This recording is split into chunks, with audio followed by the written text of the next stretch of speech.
Coming back with another video. So it looked like Todd Monkin is spilling the beans, man. Shedeur Sanders possibly been the only player from the team to give him something for his birthday. Guys, for this one here, we got to go all the way up to Cleveland. Let's get it. Let's go. And we got to jump right into this video, dog. So Todd Monkin, he's in the headlines today. Now, we're going to talk about the gift that Shedeur sent them. And we're going to talk about everything and dissect what he had to say about our favorite player here on the channel, that is Shedeur Sanders.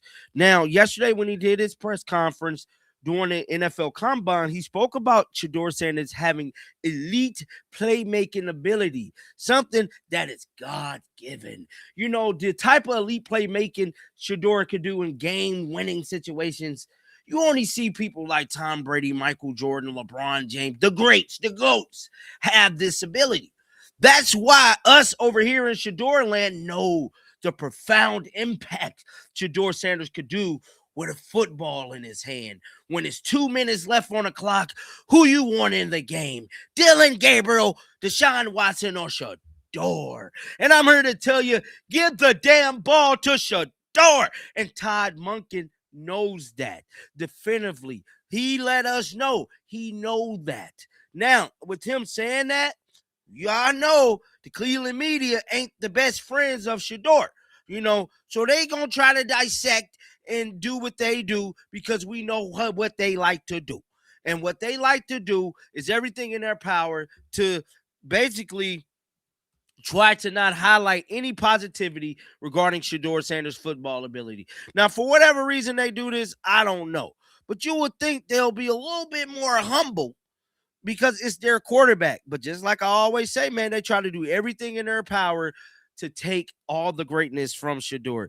But those of you who've been watching long enough, we know how great Shedeur is. We don't need y'all approval. We know what's going to happen when the game on the line and you give the ball to him. Now, this was Todd Monkin on CBS Sports. Let's watch. When you talk about last year's draft and all the conversation about where he was going to go, where he ended up, being in Cleveland. Where he didn't want to go. Right, exactly. And so then it ended up where, and then playing the back half of the year and winning some games and playing well at times. I'm not surprised, obviously, in the quarterback position. For my birthday, I got this package. It's like this porcelain, like horse head, and it's from Shedeur. He sent me a gift on my birthday. And I asked him, I said, what was the meaning? He said, well, I just really liked it. He said, I got myself one. I said, well, great. Awesome.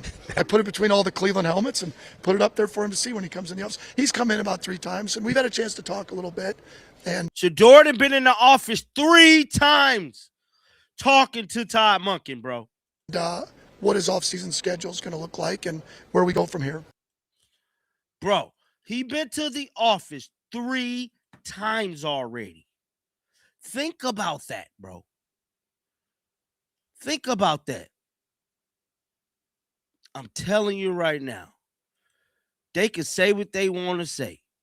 If it's left up to me, and just like I said at the beginning, I cold-heartedly believe Shedeur Sanders helped hire Todd Monkin. There's not a doubt in my mind, bro.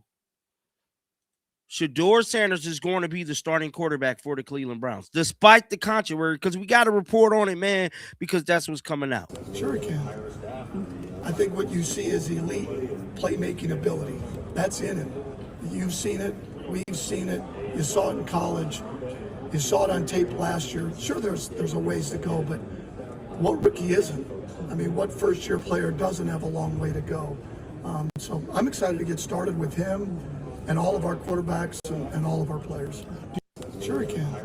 So that was Todd Monkin yesterday speaking about elite playmaking ability for Shedeur Sanders. Now, this was the Browns media this morning.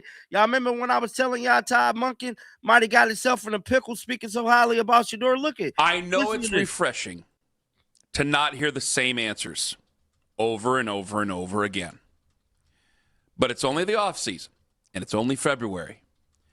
Are we sure? Are we sure we want him to be brutally honest? Because the truth is not always pretty. In fact, the truth when it comes to a football team that's only won 8 games over the last couple of years is often ugly. Do we want the absolute truth out of Todd Monkin the way we say it? I got to say, somebody who, granted, I only had a chance to interview him during training camps, but Rex Ryan back in the day. Uh-huh. His teams I can't went believe to. that's the one I was thinking of. Well, his two of those teams went to the AFC Championship game, and they had a bunch of rock stars on those teams. So there was a lot of personality. And then he also had a ton of personality. And one thing he was at times was a little too truthful. And you can get away with that when you're going to the AFC Championship game. Yeah. But when you don't start hitting expectations, then that stuff all gets used against you in court, as they say. That's what I'm pointing out. And so, right now, Monkin hasn't lost a game yet as a Browns head coach. So we love that he's swearing. We love that he's injecting personality. Look, he's the anti-Kevin Stefanski. But all that'll go right out the window if they start out slow. I think he'll handle this better than what Freddie did. Freddie tried to be honest, and it didn't go to a great place. I think he'll handle this better than what Freddie did. In fact, he was there in 2019, and I think he obviously had some of the problems with what Freddie was saying at that time. But the reason I say it is exactly what you just said. I'm serious. Do people really want him to be that honest? Because when you're telling honesty, I told you, when we were arguing earlier, and we're going to argue it again, when it came to the quarterback, there's what I want and what I think is going to happen. What I want is not really the truth of what I think is going to happen. So there's the truth. The truth is not fun sometimes. And when you're not that good, the truth ain't going to be always fun. So there's one more clip that I want to share here with you guys. And that is from 92 The Fan this morning. Then what would get in the way between the Browns and Malik Willis of reaching a pact coming up here in a few weeks?